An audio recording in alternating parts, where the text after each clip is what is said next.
I'm Todd Myers, the Environmental Director at the Washington Policy Center, and I just want to give you a quick update on what just happened in the concluded legislative session with regard to climate policy. Two bills in particular, one known as cap and trade, or some people call it cap and tax, and the other one is called the low carbon fuel standard. So cap and trade is the most serious one. It puts a cap on total emissions in Washington state for companies that are covered, reducing basically down to zero by the year 2050. In 2023, this would add an estimated 18 cents per gallon to a gallon of gas. It also would tax some electricity and then natural gas for home heating. So the estimated cost in 2023 would be about $340 up to $400 for the average two-car household.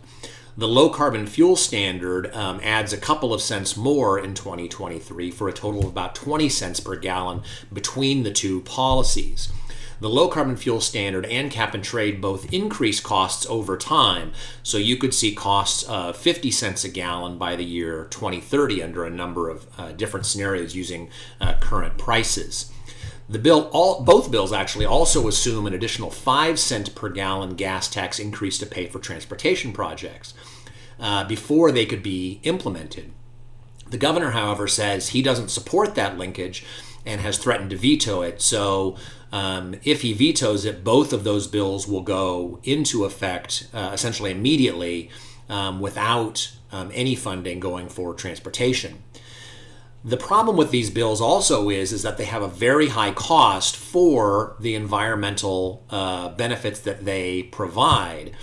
Instead of using the money, for instance, for tax rebates or tax cuts elsewhere, so that it doesn't have these big tax increases, they use all of the money for a variety of different projects and social justice programs. In fact, it even creates an environmental justice panel that has oversight of many of the projects. So it's spent primarily for special interests and sort of other political priorities. The low carbon fuel standard is actually even worse because when combined with the cap and trade proposal, it does literally nothing to reduce CO2 emissions and does not improve air quality at all. All of the CO2 emissions reductions are covered under the cap and trade. All a low carbon fuel standard does is say, here's how you will do it in a very expensive way.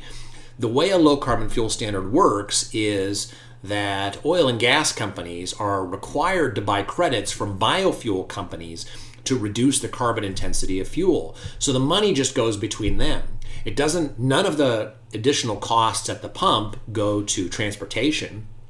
And none of the costs do anything to reduce CO2 emissions at all. So it's just another way of funneling money to special interests for zero environmental benefit.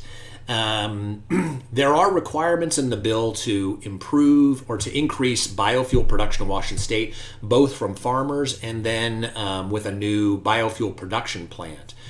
The problem with that promise is that in the low carbon fuel standard legislation, the sections where they make those promises are immediately followed by sections that repeal old promises about where the money would go for transportation.